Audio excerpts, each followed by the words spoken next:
Halo, selamat pagi adik-adik sekolah minggu. Bagaimana kabarnya? Kembali lagi ketemu dengan Kak Endar di program Minggu Ceria bareng Kak Endar. Pada pagi hari ini seperti biasanya Kak Endar akan membagikan satu kebenaran firman Tuhan yang berjudul Siapakah Roh Kudus itu? Ayo adik-adik, apakah sudah mengenal Roh Kudus atau sudah tahu siapa Roh Kudus itu? Nah, kali ini kita akan sama-sama belajar mengenai Roh Kudus.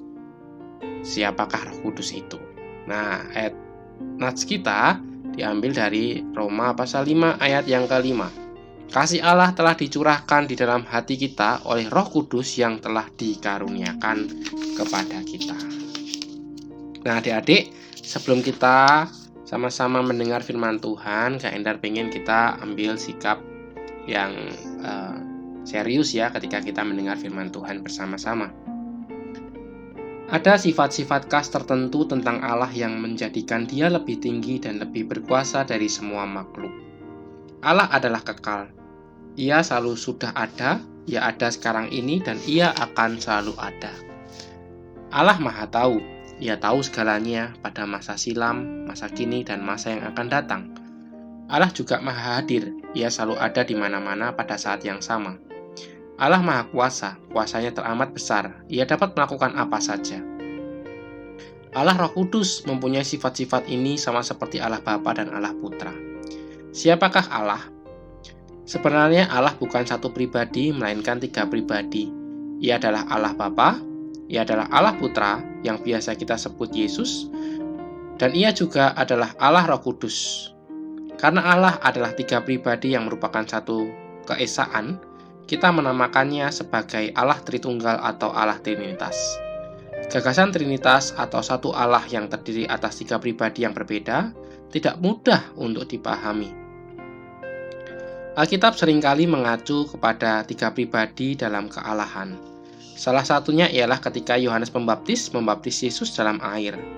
Allah Putra atau Yesus yang berada di dunia dalam bentuk jasmani pada saat itu sedang dibaptis. Pada kesempatan itu, Roh Kudus turun ke atas Yesus dalam rupa seekor burung merpati. Kemudian terdengarlah suara dari surga yang mengatakan, "Inilah anak yang kukasihi, kepadanyalah aku berkenan." Karena suara itu menamakan Yesus anak, maka suara itu adalah Allah Bapa yang berbicara. Jadi, ketiga pribadi Trinitas itu hadir pada waktu Yesus dibaptis. Bagaimana kita dapat berpikir mengenai tiga hal sebagai satu kesatuan? Salah satu cara yang baik ialah membandingkan Trinitas dengan suatu unsur yang ada di bumi yang merupakan tiga dalam satu. Air dapat terlihat dalam tiga bentuk yang berbeda, yakni es, cairan, dan uap. Ketiganya adalah air, tetapi ketiga bentuk itu berbeda. Es sangat berbeda dari uap dan dipakai untuk tujuan yang berbeda pula. Namun es dan uap adalah air dalam bentuk yang berbeda. Demikian pula Bapa, Putra, dan Roh Kudus itu terpisah-pisah. Namun mereka semuanya adalah satu. Roh Kudus adalah suatu pribadi seperti Allah Bapa dan Allah Putra itu adalah pribadi. Ini kadang-kadang lebih sulit dimengerti karena kata-kata Bapa dan Anak menunjukkan oknum-oknum yang berbeda. Akan tetapi, bagi banyak orang, kata roh mempunyai arti lain dan tidak menunjuk kepada orang yang sesungguhnya. Namun Roh Kudus adalah Allah dan Ia berada bersama semua orang Kristen sekaligus. Ia tidak melayang-layang di udara di atas satu orang percaya saja pada suatu saat. Alkitab kadang-kadang menggambarkan Roh Kudus dengan istilah-istilah yang tidak asing lagi bagi kita. Beberapa istilah adalah angin, air, minyak, dan api. Ini adalah kiasan-kiasan yang membantu kita untuk mengerti lebih banyak seperti apakah Roh Kudus itu. Munculnya api dalam Perjanjian Lama adalah tanda kehadiran Allah, seperti semak yang menyala-nyala yang dilihat Musa di padang gurun dan tiang api yang melayang-layang di atas bangsa Israel pada malam hari sesudah mereka lolos dari Mesir. Dalam Perjanjian Baru, kehadiran Roh Kudus diperlihatkan dengan lidah-lidah seperti nyala api. Lidah-lidah api ini muncul pada hari Pentakosta ketika Allah Roh Kudus datang kepada manusia seperti yang dijanjikan oleh Yesus. Minyak dipakai untuk melambangkan kesucian, pengabdian, penyembuhan, dan pekerjaan Roh Kudus yang membantu orang percaya.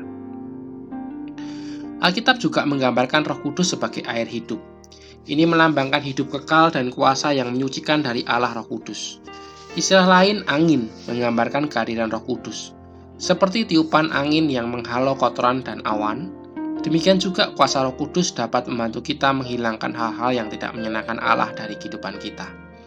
Juga kita dapat merasakan kehadiran Roh Kudus meskipun kita tidak dapat melihatnya, sebagaimana kita dapat merasa angin meskipun kita tidak dapat melihatnya.